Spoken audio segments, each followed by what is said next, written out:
Hello students, you are welcome to the digital learning platform of EduSat Odisha.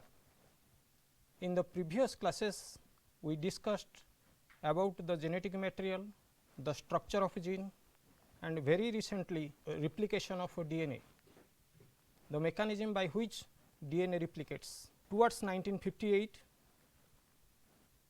Crick proposed central dogma of molecular genetics. Central dogma, what does it mean? It is a central phenomenon, it is a concept which explains the flow of genetic information from cell to cell by means of replication. Okay. Today, we will be discussing central dogma of molecular genetics, transcription and the role of RNAs in protein synthesis. So, let us come to the central dogma which was proposed by Crick in 1958. That concept explains how information flows from DNA to DNA by means of replication. Okay. So, that is generation to generation information flow by means of replication, but how information flows from DNA to protein, that is within a cell. DNA gives rise to RNA, RNA gives rise to protein. So, the process of information flow from DNA to RNA is your transcription, from mRNA to protein, that is your translation. The two processes, transcription and translation, explains how information flows from DNA to protein. So, this is the unidirectional flow of information from DNA to protein, and DNA to DNA by means of replication was explained by Francis Crick, but subsequently with advancement of a technology, these retroviruses were discovered.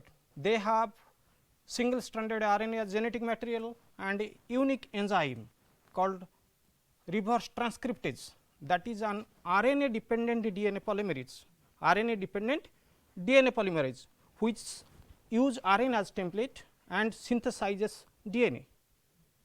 Okay. So, this was for the first time the enzyme was discovered which reverses the transcription, that is why the name was reverse transcriptase. So, with the discovery of this reverse transcriptase in retroviruses, the central dogma was reorganized, and you can see here the solid arrows shows the original central dogma proposed by Crick, but subsequently the dotted arrow explains that how RNA give rise to double stranded DNA.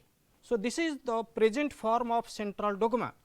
So, this Howard Temin and David Baltimore, their discovery of reverse transcriptase gave a new form to the central dogma, but subsequently reverse transcriptase became a tool in genetic engineering for synthesis of complementary DNA. We will see later.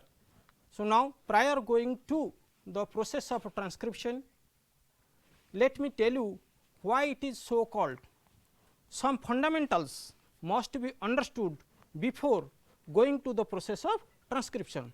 So, transcription is a process from which DNA give rise to RNA, DNA of a gene give rise to RNA, but DNA and RNA both are written in the sequence of bases.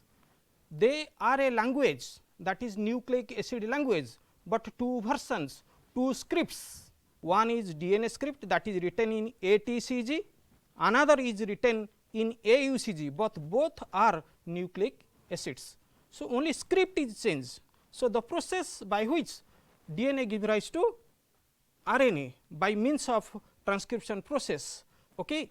So, this is the first step of information flow within a cell. So, now let us understand what a gene is. Certain things I want to explain, that a gene is really transcribed.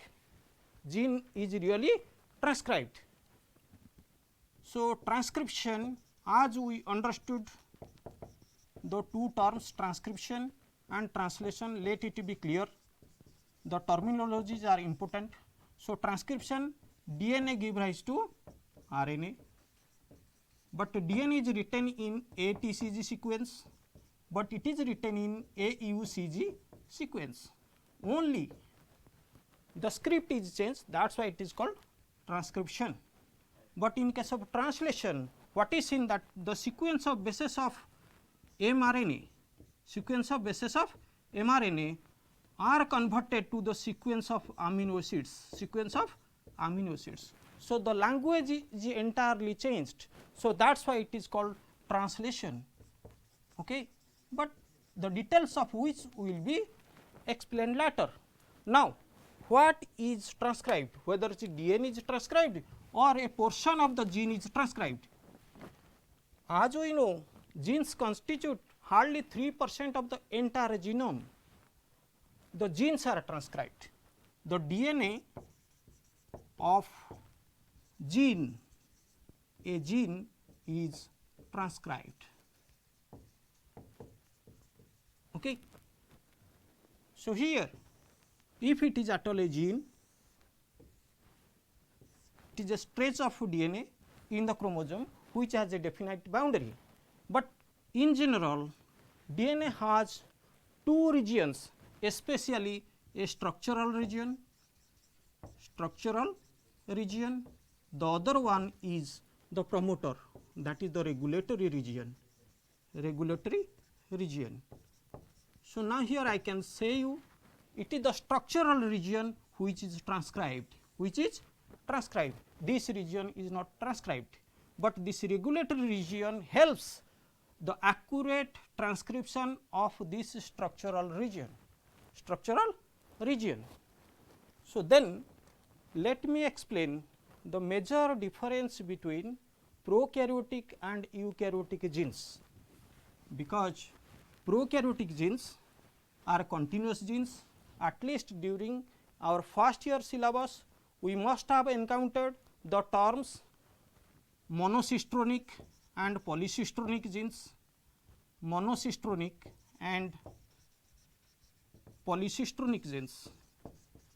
So, prokaryotic genes are polycystronic, but this is the case of eukaryotic gene. So, eukaryotic gene are monocystronic, but prokaryotic genes are polycystronic. What does it mean? A single gene here, in case of this, a promoter controls the transcription of a single cistron structural unit, but in case of prokaryotic system, many cistrons, many structural regions, if this is gene 1, gene 2, then this is gene 3, then this is the promoter. So, in case of a prokaryotic system, many genes are under the control of a single promoter and they are polycystronic and they are organized into operons. So, the prokaryotic genes, many structural units are under the control of a single promoter, that is why they are called as polycystronic. Further, you must be remembering from the first year that each cistron or the structural region in prokaryotes is continuous, whereas the cistron in eukaryotes is discontinuous. It is having exon and intron, likewise. So, in case of eukaryotes and prokaryotes, the major difference between the structures is that it is monocystronic and cistron is split. So, that is why it is split gene, but these are continuous genes. Now, question comes, a gene is transcribed, there are two strands of a gene, but what strand is transcribed? Now, I am describing that there are two strands of a gene, and if it at all, this is the promoter region and this is the structural region, there are two strands of a gene, but whether both the strands are transcribed or one is, exactly only one strand which is fixed for a particular gene, that is transcribed. If both the strands will be transcribed, different kinds of proteins may be produced, but initially if this strand and this strand, if they are transcribed, they will give rise to two different types of RNA which are complementary to each other, and they will pair up and will be degraded. It will be of no use. So, now the strand that is transcribed, let me tell this strand, because the template strand is runs from 3' to 5' direction, and this is the RNA chain. This is the RNA chain. RNA, like DNA, is synthesized from 5' to 3' direction, but template is transcribed from 3' to 5' direction. The strand which is transcribed is called template strand. Okay. So, this is called non-template strand, non-template strand. Here let me tell you, this non-template strand is your coding strand, coding strand. It seems very odd, because this is giving rise to RNA, but how can this called be coding strand? Because this RNA has the sense for protein, it codes for protein, as this strand is equal to this strand excepting thymine and uracil. That is why this strand is called coding strand, and this strand is also called sense strand. The motive behind drawing this to explain that this one is called sense or coding strand, the template strand from which transcription occurred, that is your antisense strand, antisense strand. So, antisense strand is really the strand which undergoes transcription, not both the strands, only one strand undergoes transcription. Now, look at the screen. Here I have given just an operon in which 3 genes, gene 1, 2, 3, they are contiguous, pakha-pakhi hoiki, and they are the under of control of a single promoter.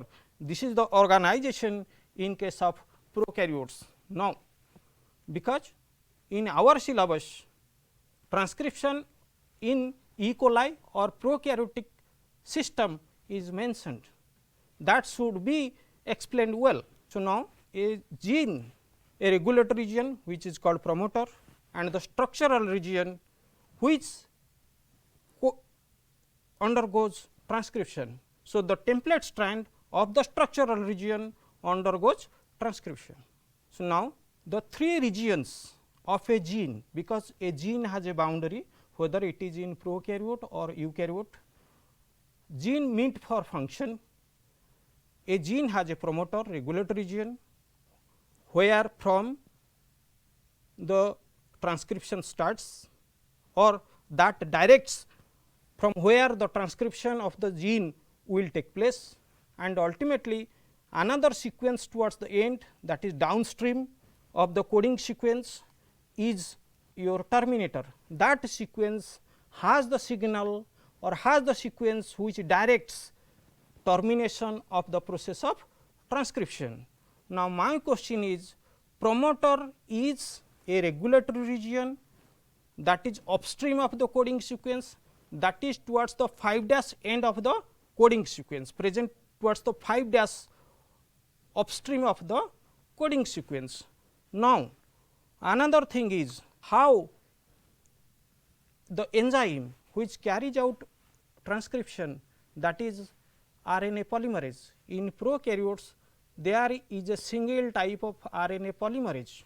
It transcribes all kinds of, or it synthesizes all kinds of RNAs, tRNA, rRNA and mRNAs. It has only one type in its cytoplasm, in its cell, but prokaryote has, E. coli has about 4,500 genes, but how the enzyme being the same, how it identifies what gene at what time is to be transcribed.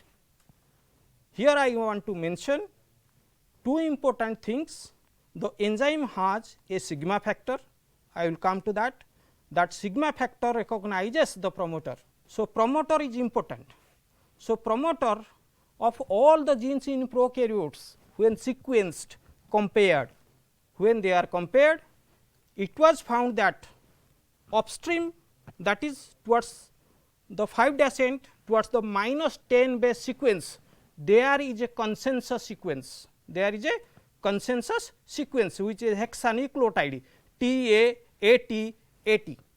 So, towards -10 region, towards -10 region, this Pribno box is common to almost all the genes. That is why it is called consensus sequence. This sequence is identified by the sigma factor of RNA polymerase. Here let me explain what +1 and what -1, -2 and -10. +1 is the base, the first base which is copied, transcribed to mRNA, that becomes the first base of the mRNA, and minus is the base that is just upstream of that.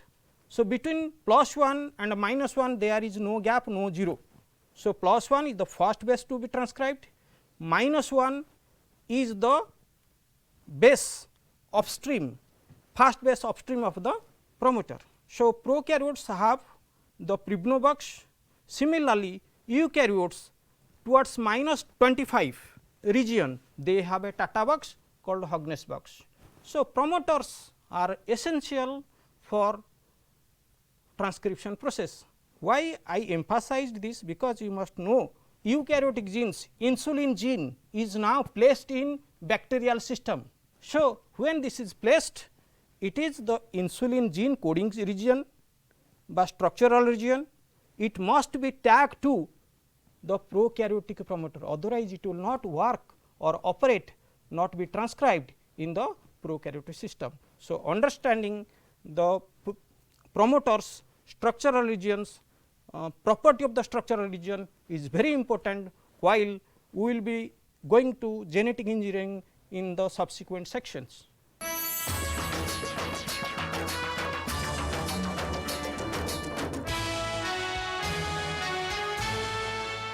We will be discussing transcription in Escherichia coli, a typical prokaryotic cell.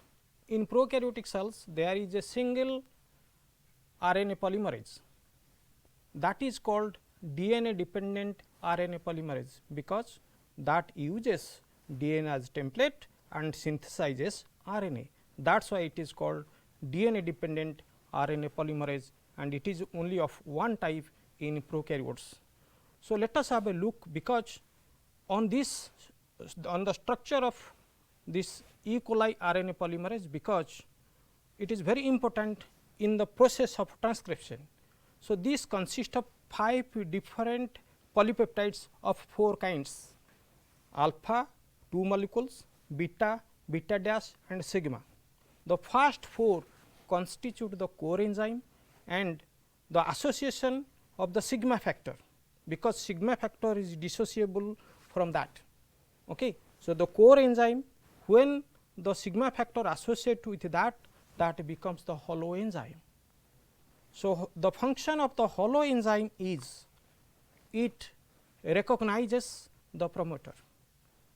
In experiment, it is seen that when only the core enzyme is given to the DNA template and RNA of different segments or different lengths are formed, but when the hollow enzyme, that means core plus the sigma factor in toto given to the template or to the gene, it yielded a different RNA, which is very accurate one or desired one. That means, core enzyme alone cannot initiate the RNA chain in a definite point.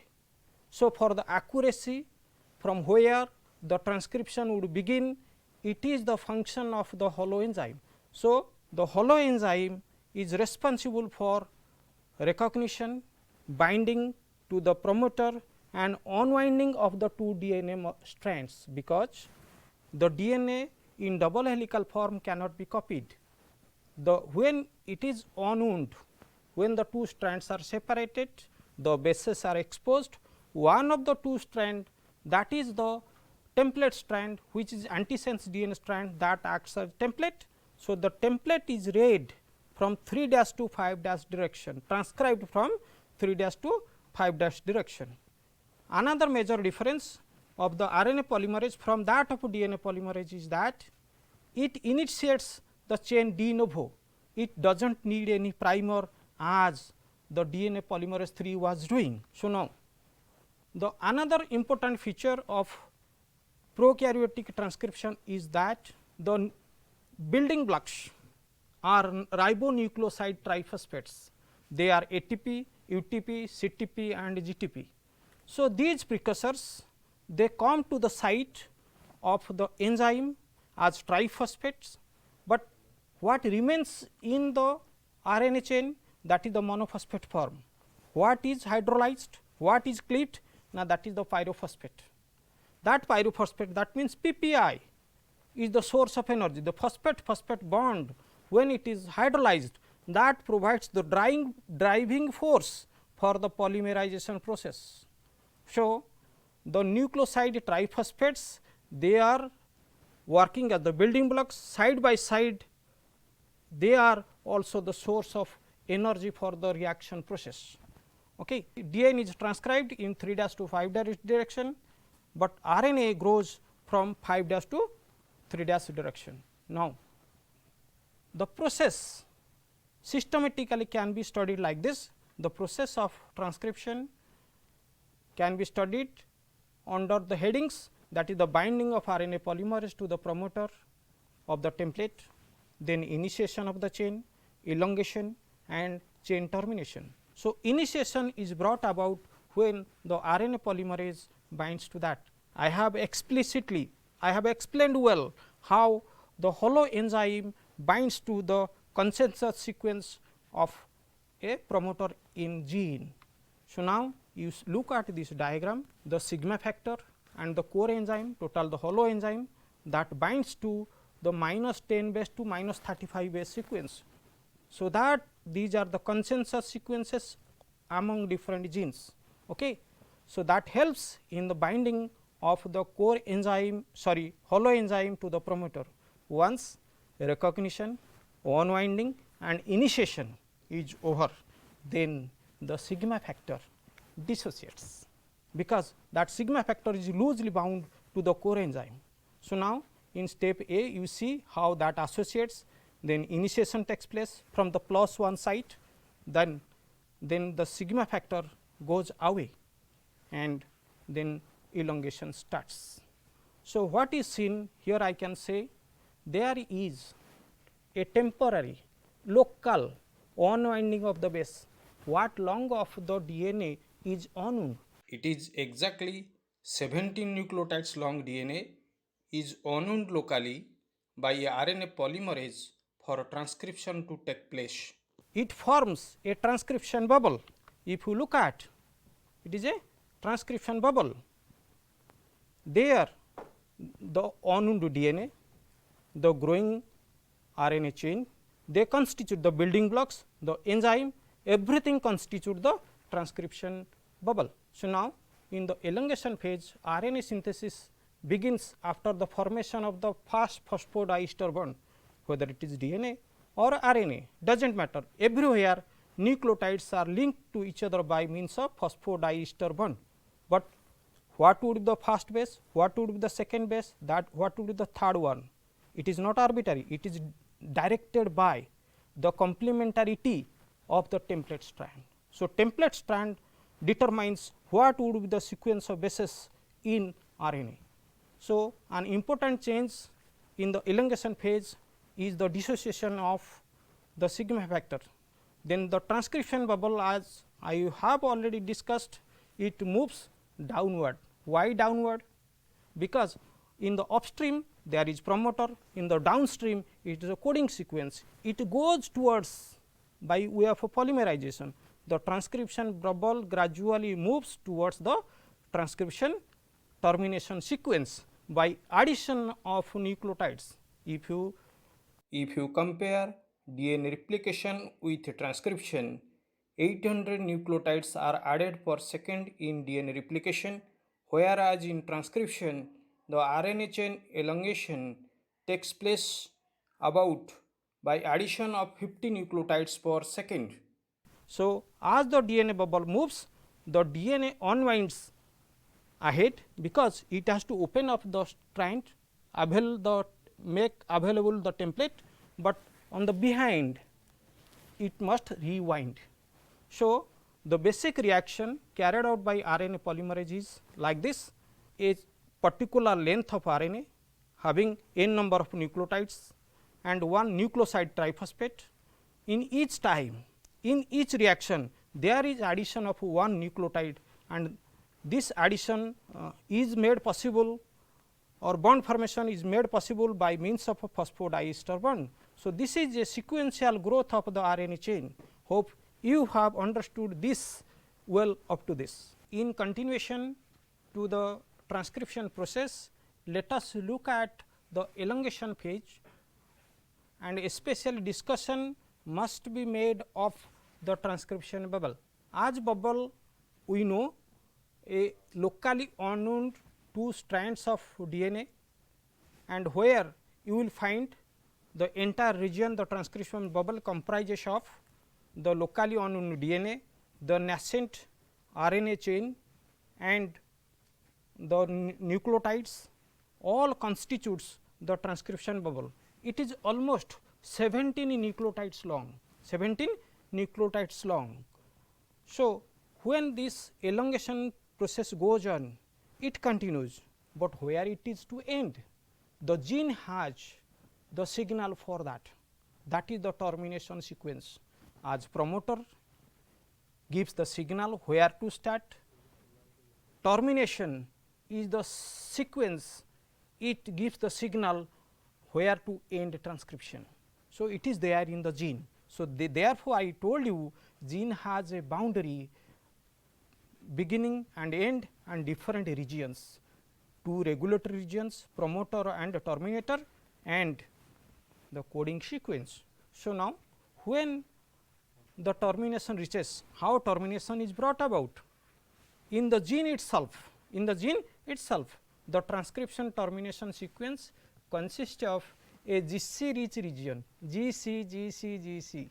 Likewise, similarly, in RNA it would be CG, CG, CG, followed by U, U, U in RNA. So, what would be there? Now, this RNA, because of a CG, CG, CG basis, it forms complementary structure, complementary exist. So, it goes for a secondary structure, which is a hairpin like structure. If you look at this structure, this looks like a hairpin with a head, and that is one unpaired region, and the stem having CG, GC, GC region like this.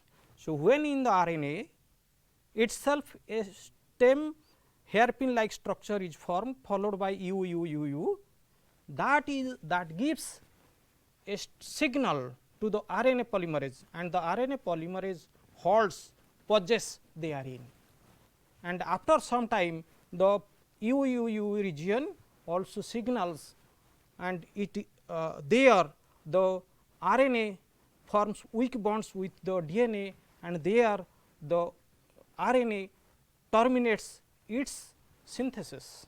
So, RNA releases, and the enzyme also leaves the termination sequence, as a result of which the hairpin like structure, because its conformation, three dimensional conformation, results in termination of the process of transcription.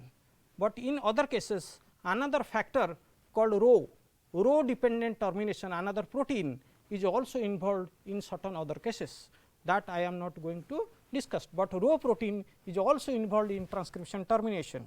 But when we are going to write these things in examination as a long question, a diagram, a running diagram must be there. So, you look at the three different steps: initiation, elongation and termination. Sequentially they are given. So, I think what I taught you earlier in different phases this can be summarized here. RNA polymerase binds to the hollow enzyme binds to the promoter, then once the transcription begun, the sigma factor dissociates, core enzyme catalyzes the chain, and when termination sequence is reached, then termination occurs. So, by this transcription in in prokaryotes came to an end. Hope by this process the RNA is released. Now, let us look at this diagram. So, it is transcription and translation in prokaryotes and eukaryotes. What I want to impress you? Transcription prokaryotes is a single compartment and eukaryotes are a multi compartment cell. Compartment of compartments is your eukaryotic cell. So, transcription and translation in prokaryotes takes place in the same compartment. As you can observe, while transcription is going on in prokaryotes and the 5' end of mRNA is available, there the ribosomes attach. Ribosomes begin translation. So, what I mean to say, in the same compartment simultaneously while synchronously while transcription is going on is still not finished, at the 5' end the ribosomes attached and bring about translation.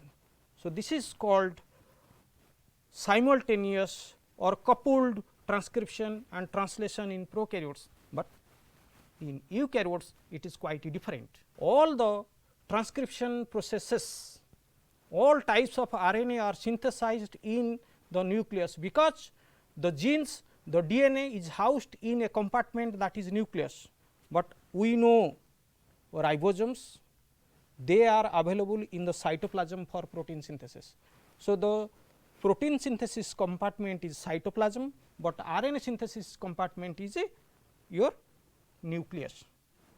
In terms of space, in terms of time, transcription and translation are separated in eukaryotes. That is why it is called spatially in terms of space, temporally in terms of time. Processes like transcription and translation are taking place in eukaryotes. So, as it takes long time between transcription and translation, there are many regulatory steps in eukaryotes as compared to prokaryotes. Now, we learned a lot about, or we discussed a lot about transcription in prokaryotes, but what about eukaryotic transcription? In eukaryotes, transcription and translation are separated in terms of time, that is temporal separation, in terms of space. So, that is called spatial separation. But we discussed a lot about prokaryotic ones, but eukaryotes have a lot of differences between in their transcription process from that of prokaryotes. Here I will explain first the structure of eukaryotic gene. We know eukaryotic genes are split gene. Here simply I want to write, this is the promoter and this is the coding sequence. This is the coding sequence CS. The coding sequence has exons and introns.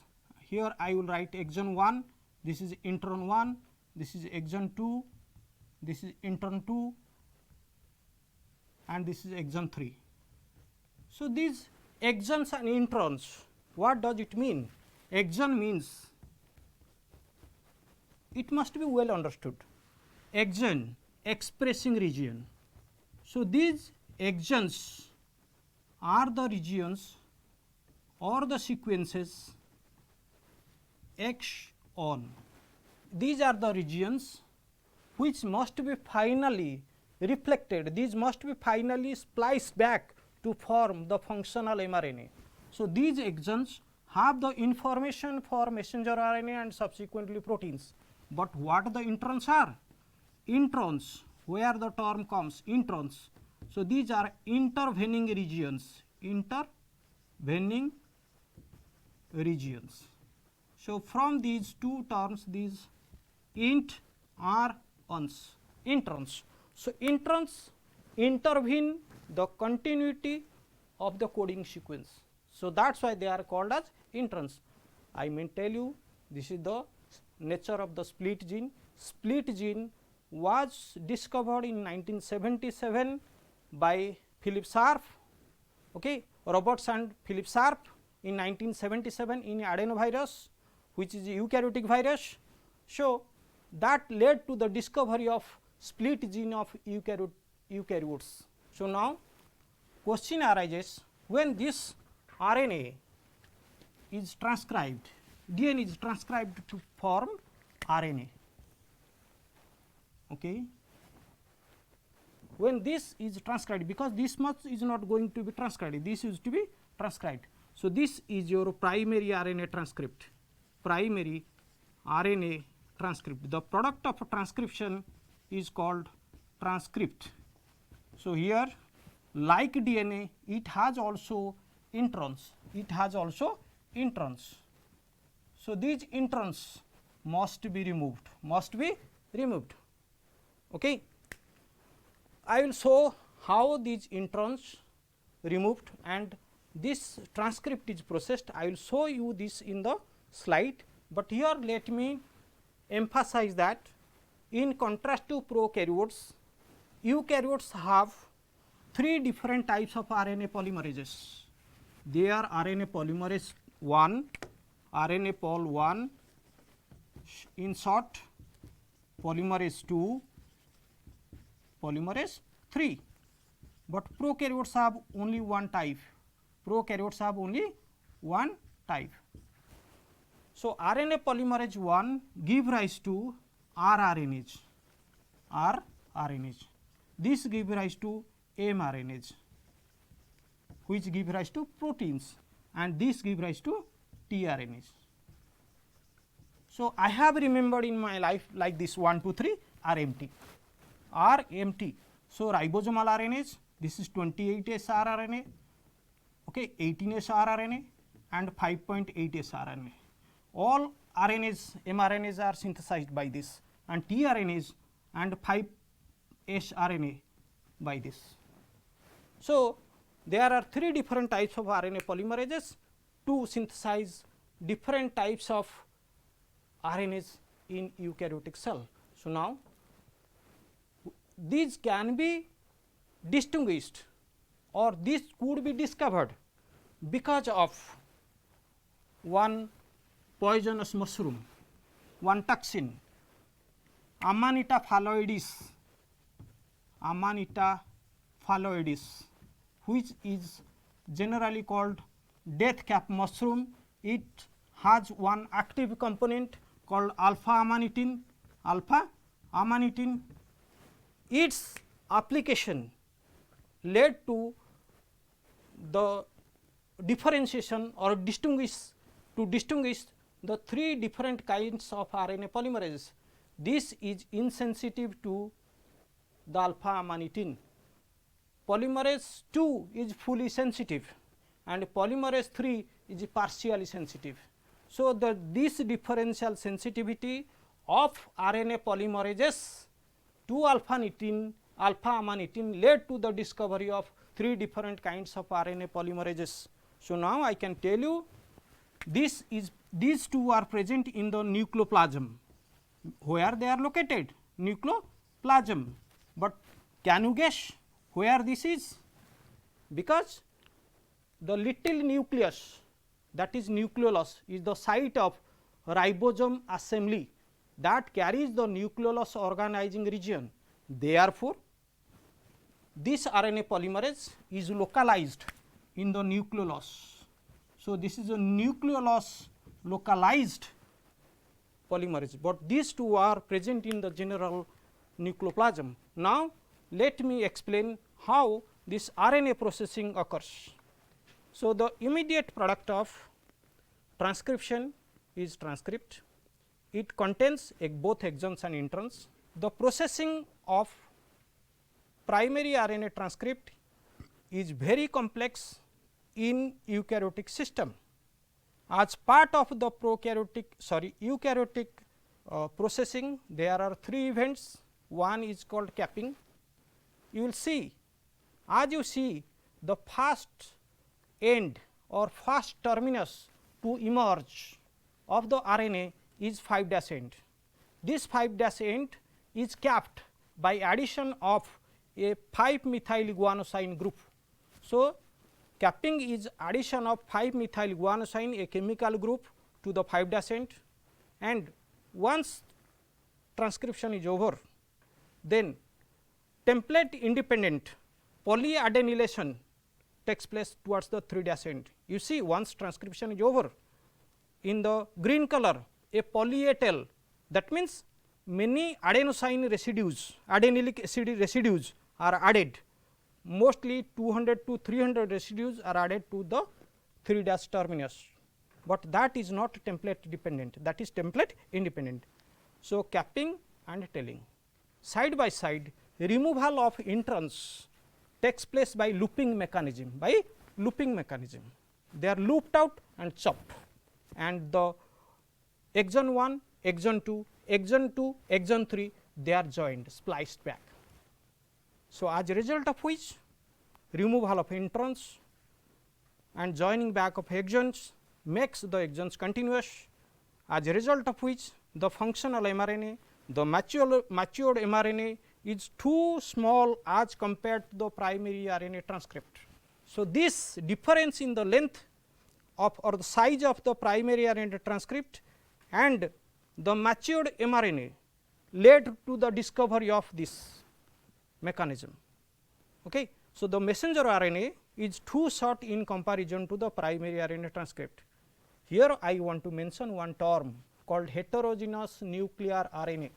Heterogeneous nuclear RNA. Here we see there are 4 different RNAs of 4 different lengths. So, this population of the RNA transcripts at different stages of development constitute a population, and that population is called heterogeneous nuclear RNA. So, this is the specificity of eukaryotic transcription. Now, let us go for the details of this process. The splicing process must be very accurate. Splicing involves removal of introns and joining back of exons. If a single nucleotide of exon is retrieved, then the mRNA would be harmful. It will not give rise to a right kind of a protein. So, it must be a very accurate process.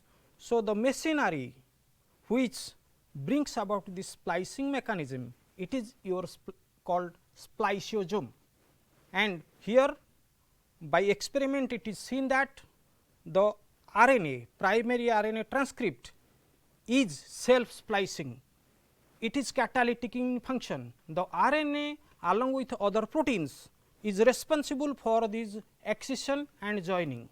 So, therefore, the spliceosome is a ribozyme. Here I can say here the RNA itself acting as an enzyme for its splicing mechanism. So, up to this eukaryotic transcription and its specificity, for example, uniqueness, I think you people have understood well.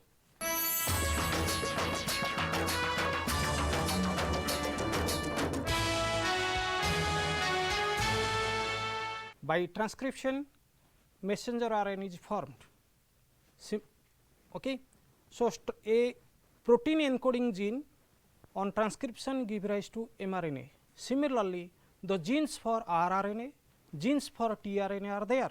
So, gene can give rise to tRNA, protein encoding gene can give rise to mRNA, rRNA encoding genes can be or they can give rise to, by way of transcription they give rise to rRNA. So, here once this mRNA is ready, it is a genetic RNA. What the cell be doing with this? The mRNA must be translated. Translation, the second step of unidirectional flow of genetic information from DNA to protein. The second step, that is translation. Before the understanding the process of translation, we must understand the 3 different kinds of RNA. They are the intermediary molecules, they are the workers of the cell, they help, they realize protein synthesis. So, here in the context of protein synthesis, I am describing what the different kinds of RNA do. We know the three classical RNAs, one is ribosomal RNA, transfer RNA and messenger RNA. Ribosomal RNA, we see, look at this table, they by weight they constitute 80%, transfer RNA they constitute 15%, and the meager amount is your messenger RNA.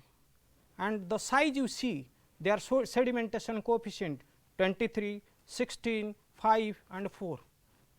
Transfer RNA they have a sedimentation value of 4s, 4s, they are very small.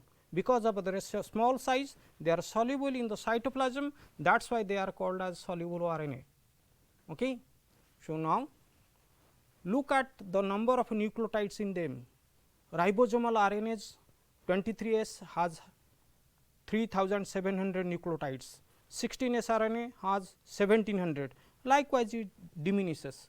And most important, we know the transfer RNAs they have in average 75 nucleotides in them, okay. And all the RNAs are single stranded, DNA is double stranded, but being single stranded, do these RNAs work? No. So, here only we will discuss how they are organized in 2D or 3D, what is their native structure in the cell and what they do.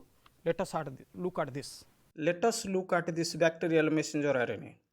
This is divisible into three parts.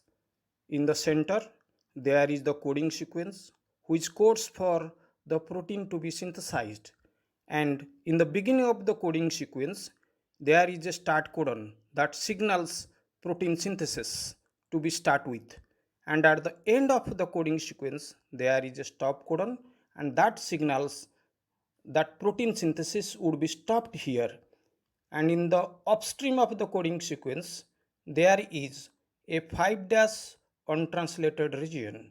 As the name suggests, it is not translated, rather it has a ribosome binding site. So, during protein synthesis, a ribosome sits in this ribosome binding site and then it starts protein synthesis. And at the 3' end of this coding sequence, there is a 3' untranslated region. So, both 5' untranslated region and 3' untranslated region has regulatory roles. This poly-A tail is variable. Now, messenger RNA has a very short lifespan, and in the messenger RNA, message is written in the sequence of bases. Very shortly, or in the coming class, we will be coming how the bases are read. The bases of this messenger RNA, which is a sequence of continuous bases without any gap, gap or a punctuation, they are read continuously 3 at a time, that is 3 consecutive bases makes a codon, and that is read by your transfer RNA. So, next is your here the messenger RNA has certain features, they contain a continuous sequence of nucleotides encoding specific polypeptide. One mRNA give rise to a specific polypeptide, they are found in the cytoplasm, because the site of protein synthesis is your cytoplasm. They are attached to the ribosomes when translated, that means ribosomes are the macromolecular complexes, they attach to the messenger RNA, then upon which the transfer RNA binds to bring about a translation. So, this is a complex interaction of 3 different kind of RNAs to translate or to bring about protein synthesis. So, besides this coding sequence, the untranslated region at the 5' at the 3' end, they have regulatory role and they also contribute to the stability of messenger RNA. Here, besides the messenger RNA, which is genetic in nature, that carries the genetic information, the transfer RNA, which have a very small value, 4s value, its nucleotide length varies from 75 to 95 nucleotides. It has a linear structure, it can give rise to a secondary and tertiary structure. in tertiary structure you can see it has two ends. Its name is transfer RNA. What it transfers? If I make this as the ribosome to which the messenger RNA binds, and this is the cytoplasmic area. So, transfer RNA binds the ribosome amino acid and brings it to the site of protein synthesis, that is the ribosome. So, that is why its name is transfer RNA. It transfers amino acids from different corners of the cytoplasm to the site of protein synthesis, that is ribosome. So, it has two different important points. One is anticodon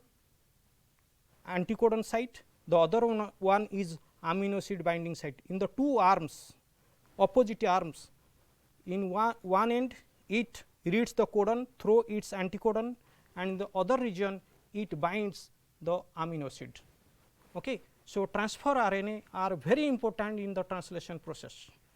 And the third one is your ribosomal RNA. They constitute the major component of the cellular RNA, but ribosomal RNA they do not work singly. In association with many number of polypeptides, they give rise to ribosomes. So, ribosomes are macromolecular complexes.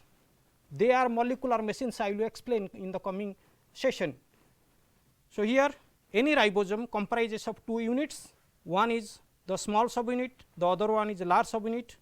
In case of bacteria, this is small subunit is 30S and large subunit is 50S, and in this subunit form they are remaining in the cytoplasm, but when they come to protein synthesis they assemble, that give rise to the 7S ribosome.